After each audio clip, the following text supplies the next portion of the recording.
You're listening to the Armchair Cricket Podcast.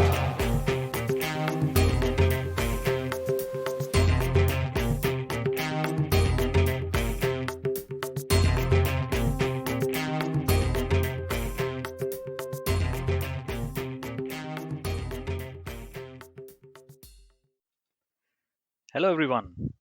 Welcome to a new episode of the Armchair Cricket Podcast, a podcast focusing on Test cricket by armchair critics of the game. I'm your host, Giri, and I'm joined today by my co host, Ajit. So let me welcome him firstly. Hello, Mr. Ajit. How are you doing? Hi, Giri. I'm doing good. Well, it's nice to be able to record another episode. It's been a while, but not a lot of cricket has been going on. How's life treating you? Not too bad, not too bad. Although I wish I could do a bit more outside. Apart from groceries, I'm not doing anything, so I'm not stepping out for anything else. So I've been also quite busy the last few days, a lot of work, which is in a way good, I think, because it keeps you occupied, keeps your brain ticking, Mm-hmm. Mm-hmm. um, just to keep our minds off these distractions that we have all around the world. It's continuing to affect the world. This COVID-19 coronavirus. Mm-hmm. Every day we Mm-hmm. hear a huge number of people getting infected, or some fatalities being announced by all countries. It's not a nice thing, but I hope that you know all this will turn around, and then we'll see light at the end of the tunnel soon enough. I don't know if we have already hit the peak, or if we are waiting to hit, if we are waiting for the peak to be hit. But at least in the Netherlands, we just had a press conference by the Prime Minister today. I'm not sure if Mm-hmm. you followed Mm-hmm. it. So, Yeah, I've read the highlights. Indeed. Yeah. so just to sum it up, they are announcing, or they have already announced, relaxation in the guidelines that were issued Mm-hmm. earlier. I think that we were under something called intelligent lockdown, where the citizens behave responsibly. They don't step outside. They don't get involved in group events and all that. Schools closed, but now they are trying to return the country to normal. So, firstly, the schools will be opened in the second week of May, I heard, or the primary Mm-hmm. schools. Right. So the kids will start going to school, and I heard it's not full-fledged school hours. It will only be half a day or something. I'm still waiting to hear what the actual details will be. I think the school Mm-hmm. school organizations will announce that. And apart from that, of course, the other things still remain. You have to maintain a distance of 1.5 meters from each other. Um, you're advised to work from home until further notice, if your job allows it, of course. Mm-hmm. So these measures will continue until the 20th of May, we heard. But at least it's a good thing that the kids can start going to school, because it's very difficult to contain them Right. within four walls, because it's also not a nice thing for kids. Even for us, it's very difficult as adults. But I Yeah. think, and for kids, they need to spend more time outside and have an active social life, play and all that. So let's see how it goes. I think it's early days yet. The numbers are improving in the Netherlands. So we are seeing a decreasing trend. Mm-hmm. So touch wood, it continues like that, and then we'll see the end of coronavirus soon enough. At least some control over it. How is it over there in your neck of the woods? Well, not a lot is different, as you say. This has become the new normal. I was just looking at these numbers while we were discussing this. Maybe we should actually measure the time between our episodes in the number of new infections of corona rather than in days. Hmm. So it's been more than a million infections ago that we did the previous episode, Giri. Wow. So this That's is one way of probably measuring. It's sort of a macabre thing to say or macabre thing to mention, but it's it's also another way of probably letting our viewers know where we are in time. If this were to become a time capsule that somebody who survived this specific pandemic is able to listen a few hundred years down the line. Do you think that's a good idea? Yeah, I think so. Right. Um, So yeah. as I said, we are our previous episode when we did it, there were about a million 200 infected patients across the world. Now it's nearly doubled, right? So that's a very interesting statistic as well when we look at the spread of the disease across the world. But coming specifically to my neck of the woods, well, it's becoming the new normal. People are more or less used to staying and working from home.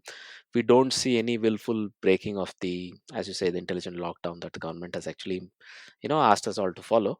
And all the hoarding is gone. There is no more panic buying. People do buy a lot simply because it's the entire family sitting at home all day long, and you don't just sit at home, you feel like munching something. So a lot of food is being bought.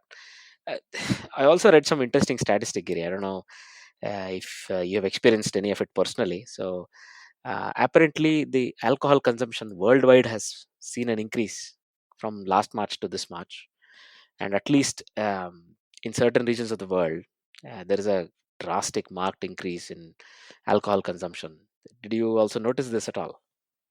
I don't pay attention to these things because I'm a teetotaler, so I don't really care. Oh, right. All right, all right. Well, some of us are not that fastidious about these things, and let's say some of us have a bit of vodka and obviously in the morning, something to get you going. Yeah, it's each on his own. So if any of my bosses are listening to this, that's not what I do, but something to keep you going, right? I remember in one specific work meeting, it was around 2:30, and it was very informal, and somebody asked, "Who are all having a glass of something? Let's be open, it's fine." And there were a few people who said yes. That was an interesting thing. 2:30 in the afternoon, some people were already beginning their let's say imbibing the libations, whatever they might be used to, right? So it was an interesting meeting as well. So as I said, interesting times, but all in all, to not make it too much of a lightweight thing to talk about, simply because given how things are, we are in a very nicely placed way that we are able to earn for ourselves and eat in spite of these things. And maybe also a word to those that are unlucky. So we wish them all the best, and things will turn around quickly, and we just need to keep the faith, right? Absolutely, yeah. Mhm. Well, in terms of another blow, it looks like your favorite time of the year, Oktoberfest, has been cancelled this year, Giri. Is that my favorite time of the year? When did I say At so? least it was last year. No, I never said that. You haven't? No. At least I might have read it between the lines, but depending on how, I don't know, how enthusiastic you are. Nah. I'm kidding, but it's not really my favorite time of the year anyway. But one of the main events of the year, Hmm. I think Oktoberfest in Munich has been cancelled this year. Right. So a lot of sober people in the city, I think, and less tourists, I guess, Hmm. during Hmm. that time of the year. Yeah, indeed. That's it's a strange thing, but I think we have been, talking about it for quite a while in the last few episodes about IPL, Hmm. and Hmm. finally a decision has been arrived at. Right. And did you hear what they decided to do? Well, it has been postponed indefinitely, as should have been the case earlier, right, Kiri? I'm really surprised. Really shocked me actually that they decided to postpone it now. Mm-hmm. At least, but jokes apart, I think that's the right call. They cannot play cricket behind closed doors, even if it was just for television audience. Hmm. They would still need people traveling from across the world, right? So you have some foreign players, Right. and even otherwise, the commuting within the country itself, within India, that would also be a problem because people would have to travel. That would mean breaking of the rules in the lockdown situation, and that would definitely not be feasible, even if you are given special permission to do so. It would be unfair on other people who are actually struggling to make a living. Indeed. So all these things should take a backseat. Like our Prime Minister, Netherlands Prime Minister today announced, Hmm. he said something like, Volksgezondheid is echt belangrijk, is eerst. That's something he said. That means Right. the public health is of prime importance at this time. Mm-hmm. Nothing else matters. Right. So I think the right call has been made. We should have been done much earlier, but it's good to see that people have been, thinking, and in the end decided to put it off for the time being. Right. I mean, look, yeah, from purely a logistical perspective, it would have been a nightmare, even if you wanted to hold it behind the closed doors, as you said it. And of course, one of the main things that is really important for a tournament like IPL is the crowds. And maybe without that, it's really not a very good idea to hold it behind closed doors, right? So I think in the end, the right decision has been reached, even if it took a few weeks coming. But I think in the end, that is the right decision, right? So, and when you look at which other time in the year the tournament can actually be hosted, not a lot of other windows are available. So, indefinitely is probably the right way as well. You cannot say, let's look at October, let's look at December. It's not that simple. So I guess given all the conditions and given how it places itself in the cricketing calendar, it's the right thing to really postpone IPL. And yeah, Yeah. so the right decision has been made. It's going to set back BCCI as well as a lot Yeah. of other earning avenues that would have been open during those times. But yeah, I mean, as you say, Yeah. first there is life and then there can be sport. Indeed. Well, I mean, there is another way of looking at it, that when there is a lot of pain around you, a bit of sport can alleviate that. But maybe I think we are beyond that at this stage. I think it's about livelihood and life Hmm. before anything else. Hmm. Yeah. The IPL news that we have heard, does it also mean it will basically draw curtains on two illustrious careers? Can you name them? Hmm. I'm now thinking who's the second one. First one I can think of already. Yeah. It's MS Dhoni, right? Yeah. I wonder who the second is. An interesting point, Giri.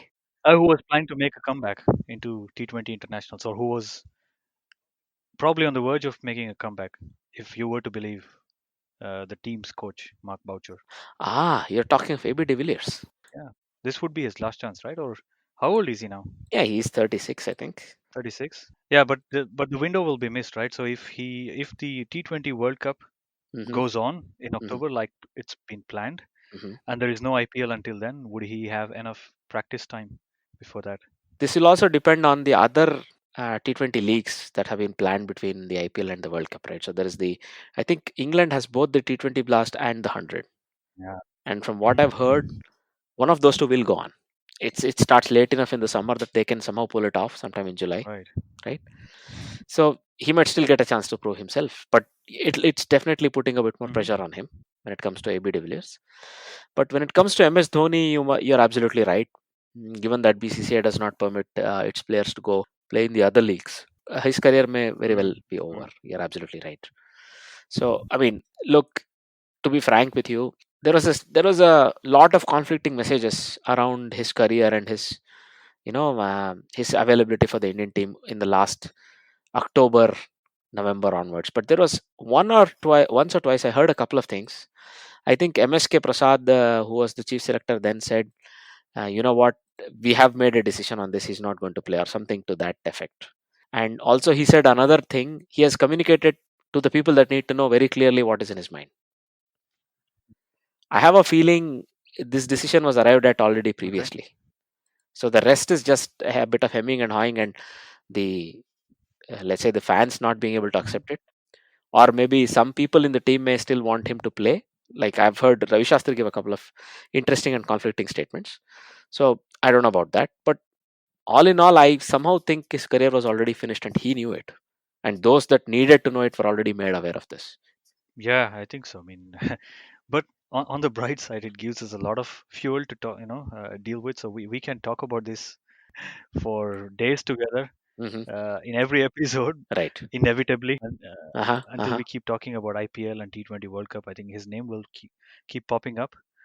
And let's see. I think we've been too harsh on him, I guess. But yeah, he has to choose. If he has to choose a moment, then this probably is it. Like I've been saying Yeah. over the last few months. Hmm. I don't know if the situation will change for him. Maybe he has made up his mind. He just wants to communicate it, and he's being blocked.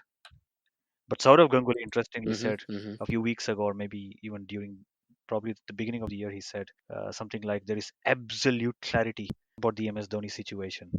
And I don't know what absolute clarity is. Right. At Right. least we are not privy to that. So let's see, man. I think we should move on to something else.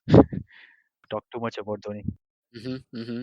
Well, I mean, he deserves all the talk about him, but it's also, as I said, time to let somebody ride into the sunset, right? In this case, it looks like many counties are sort of tightening their belt, given that there will be if anything, there will be a very reduced county season, right? And that means people like Cheteshwar Pujara, who was going to play the first 7 games for Gloucestershire, has lost his chance.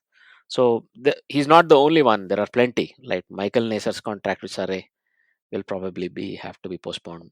There are quite a few people who have lost out on a chance to probably get some cricket in the summer, So especially those that normally don't get to play multiple formats for their countries, they would look forward to these sort of windows where they are able to go play in a different, different league, and maybe hone their skills, if not improve them, and so on and so on. So if you remember, Marnus Labushkagne Labuschagne, he was able to make very good use of the starting part of the English county calendar, and then make a comeback to or join the Australian team, and then he's never looked back, right?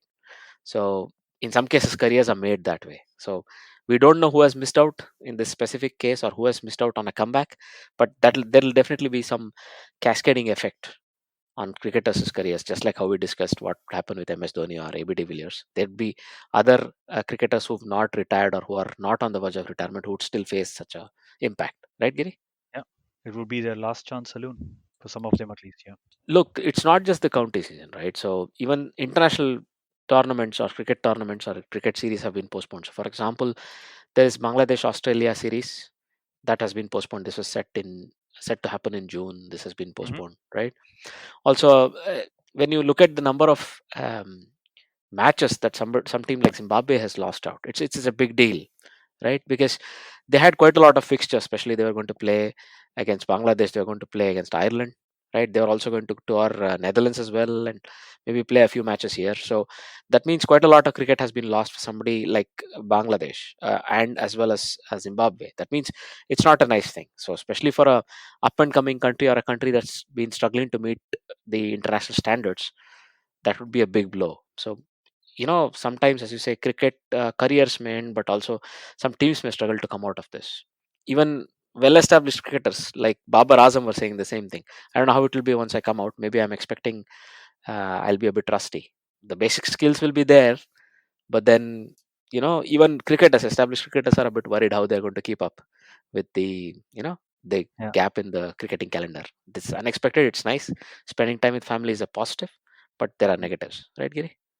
Yeah, but I think that's also true with all other sports. Huh? Indeed. I just read an article about tennis players. Hmm. I think this was an interesting article because they were saying when the sport returns to the world, whatever sport it might be tennis or cricket, the players would be advised to take the vaccine, coronavirus vaccine. I don't know if you read about this.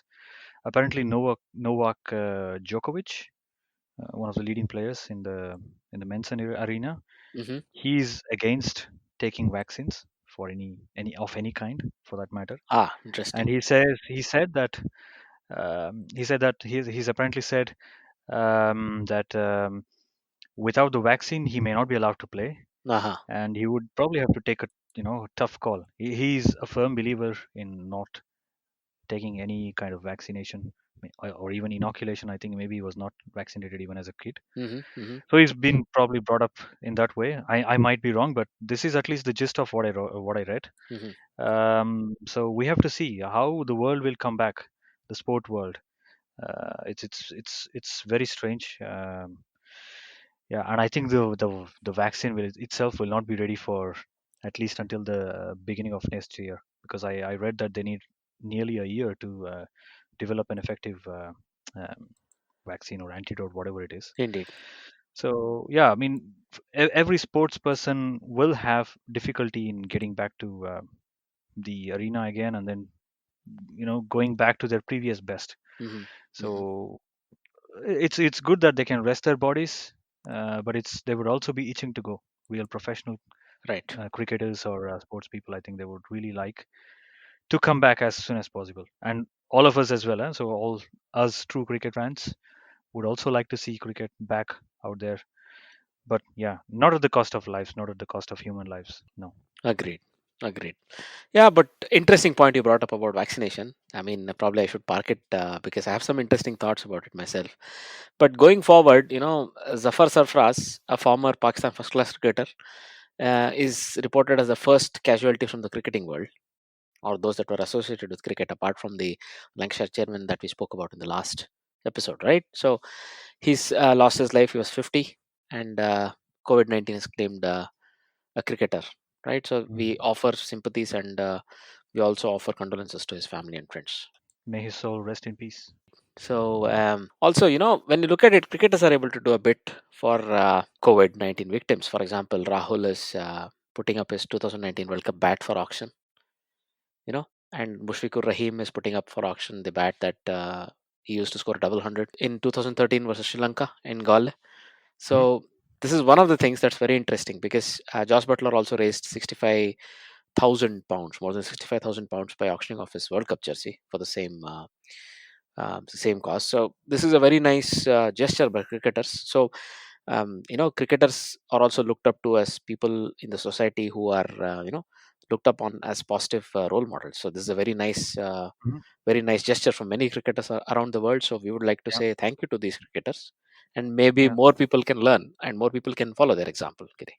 absolutely. Not just cricketers. Huh? I was reading this interesting bit of news that a former World War veteran, Captain Tom Moore in UK. Did you Uh-huh. hear about him? Oh yeah. He's a 99-year-old former veteran, army Yeah. veteran, Yeah. and he planned to walk 100 rounds in his backyard, 100 laps rather, Hmm.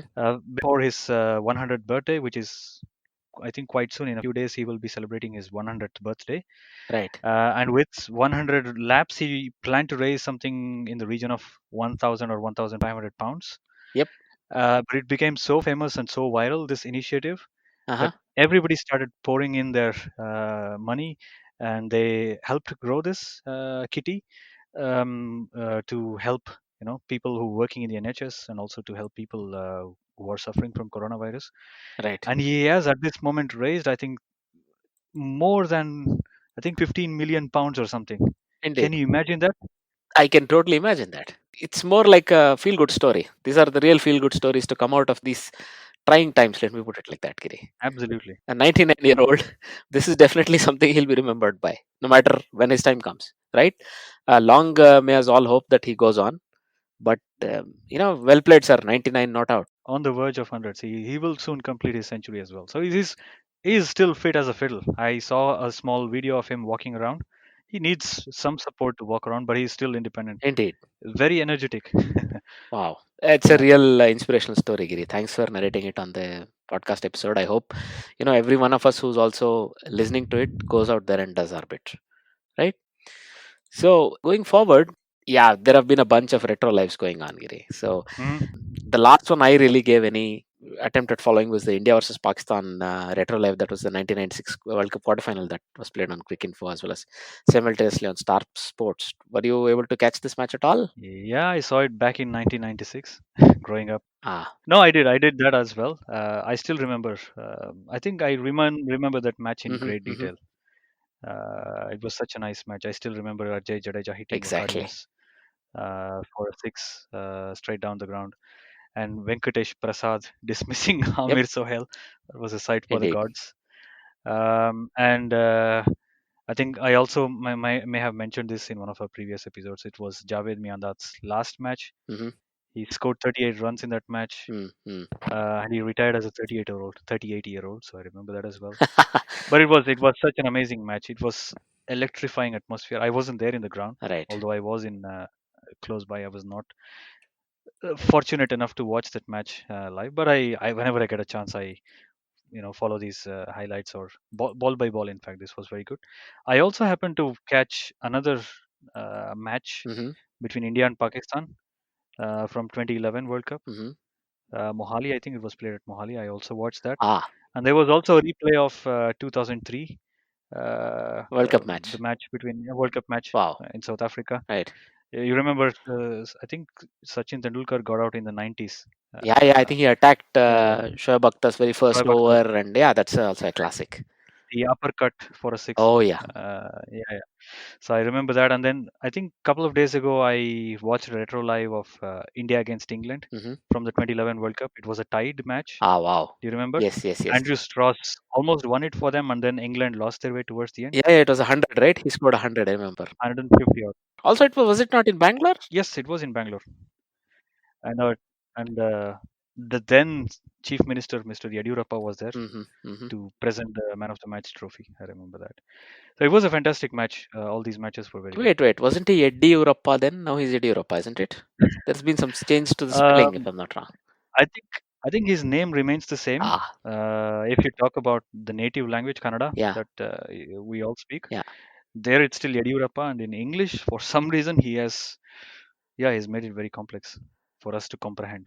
Well, I Yeah. mean, yeah, not to go into too much detail. I think he's under the influence of some people who think it's good, Numerology. right? So it's a longer Yeah. discussion, but all right, as long as he's happy. Did you see there were a couple of cricketers are now sitting with, as they say, nothing much to do. So you have people coming up with some interesting things to say. So I don't know if you saw Clarke. He felt that Kohli was not sledged enough because yeah, probably a couple of Australian cricketers were worried about their IPL contracts Mhm. and such. Did you have a chance to follow this? A little bit. And did you hear Tim Payne's retort to that? Not quite. What did Tim Payne have to say? Oh, nothing really special. He just said that's not the way he Uh huh. planned to play anyway. And Uh huh. according to Tim Payne, if they sledged Kohli, it would have fired him up even more to play Exactly. against the Australians even better than he did. So I think that was in their strategy. And whatever Clark says, yeah, it doesn't matter anymore. He's no longer playing, right? I had huge Hmm. respect for this guy. He's now becoming a gossip material, gossip monger. Nah, I mean, I think look, he's a very strong-willed individual and a strongly opinion. I'm sure. But Yeah, yeah. but yeah, it's just becoming more of a glamour thing, right? So it's adding more spiciness to all the news that's floating around, just like Kevin Peterson is doing these days. Mm, mm, Mining some mm. stories here and there, having a banter on Twitter with former players. Of course, people have nothing else to do now. They are trapped in their own homes, Exactly. so they have to do something, and it's fine. Everybody is doing a tribute video of some sort these days. Did you catch a glimpse of the Bollywood actors doing that? Also, our Sandalwood actors, Kannada film industry actors, some A singers. tribute on what? As in tribute on a cricketer or? No, no, no, not a cricketer. Ah, ah, People who are in the front line ah. fighting against coronavirus. Oh, nice, So nice. maybe the cricketers should also do something like that. Team up. Indeed, indeed. Well, they can't meet each other, but they can do it from their homes, I think, with good editing. Absolutely, why not? They can. Mm. So I saw a couple of interesting videos. I think there was a dance video from Shreyas Iyer along with his sister that somebody forwarded to me, and yeah, that was interesting. So, and then I stopped following all the forwards, but yeah, it's interesting, right? So you have to somehow do something to kill time. So why not that? But also offering your tribute to those that are on the front lines. That's a very nice gesture as well. So Yeah. yeah, why not? But as you said, when it comes back to this, look, now he used to be a very aggressive batsman. Now he's an aggressive commentator. He's moved to the commentary box, right, Clark? So he has to do something to keep that going. So why not Hmm. throw a few punches from there? So that's what he's doing. I think it's all right. And look, I think you have to be a bit scornful as a former cricketer, especially one who's played 100 tests and captained his country. I think he deserves a bit of a right for that. I think plenty of not so successful cricketers have had more to say. So I'm not very surprised when he has something to say, him or KP, right?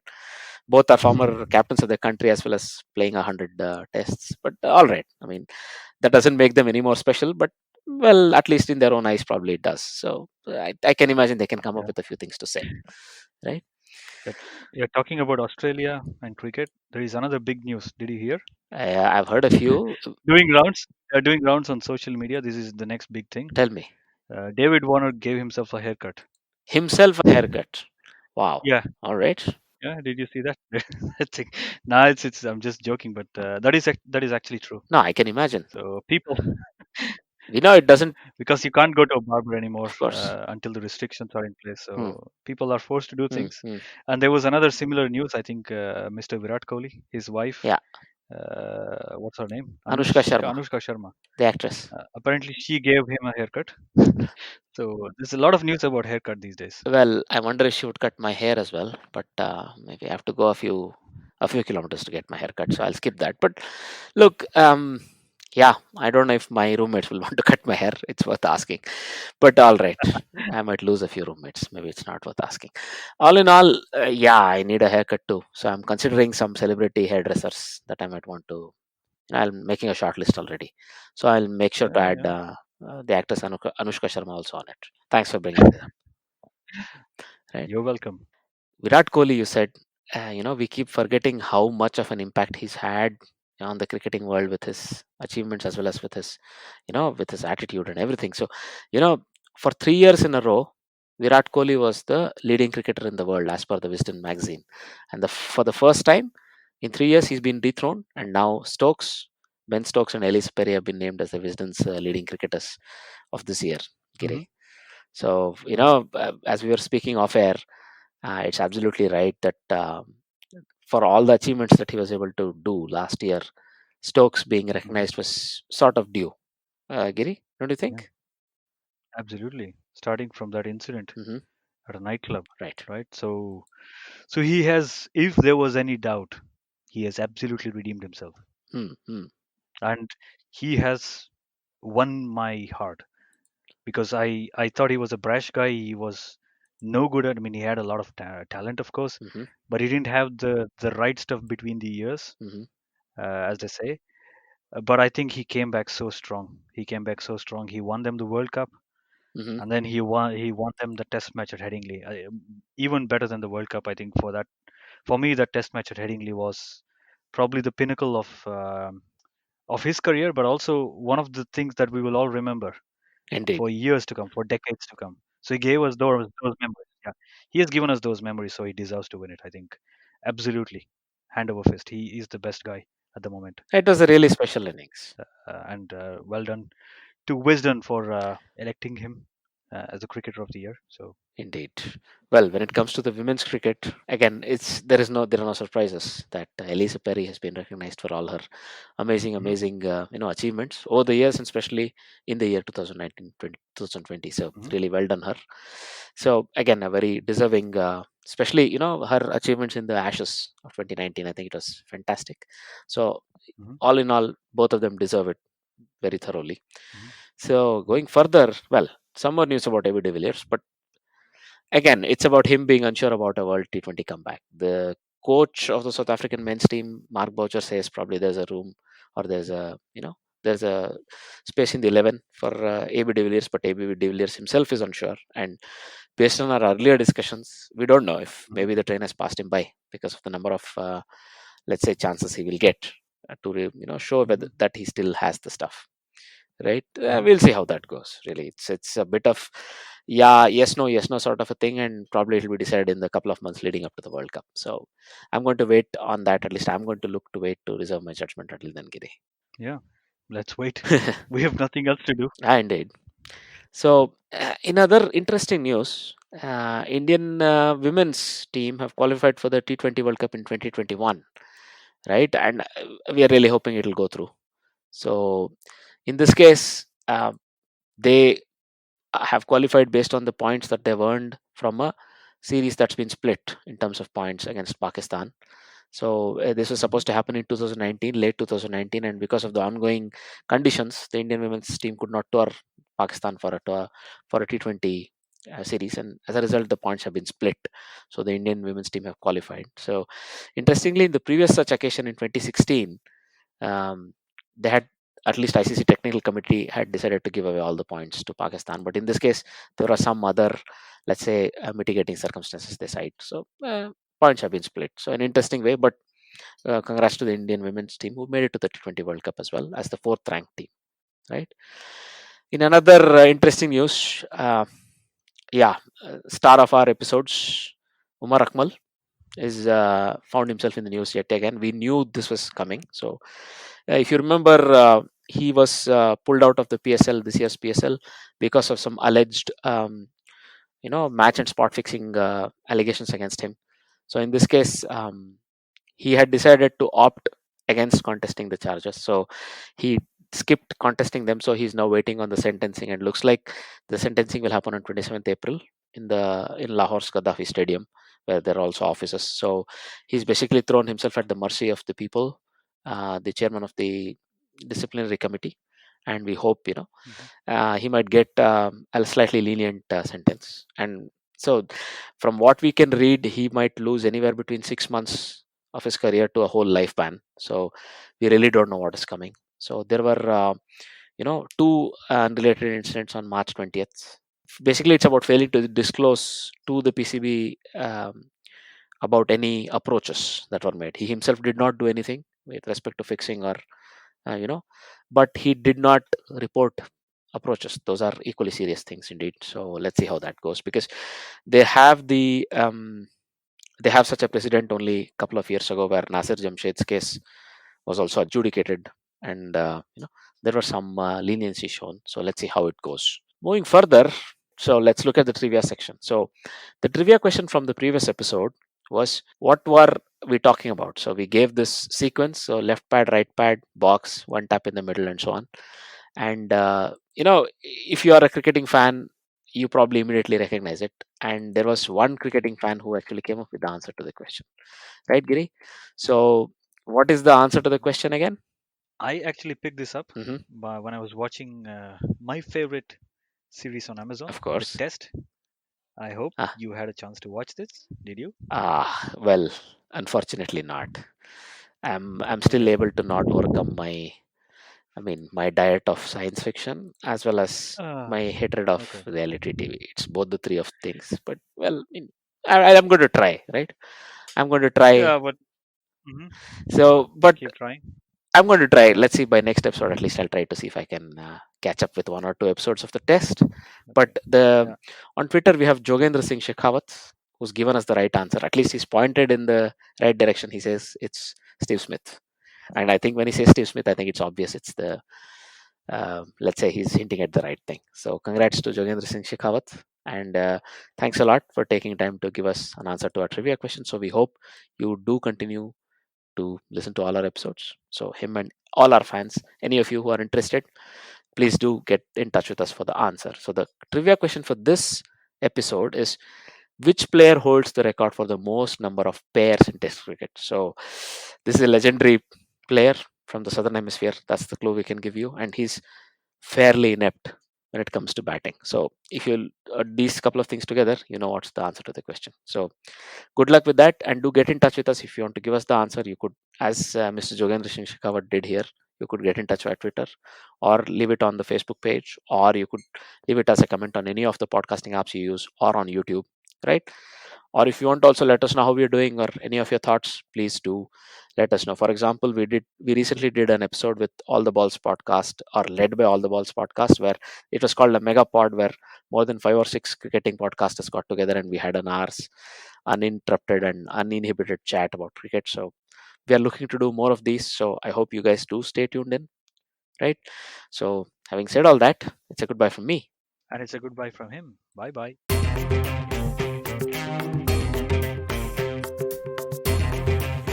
You're listening to the Armchair Cricket Podcast.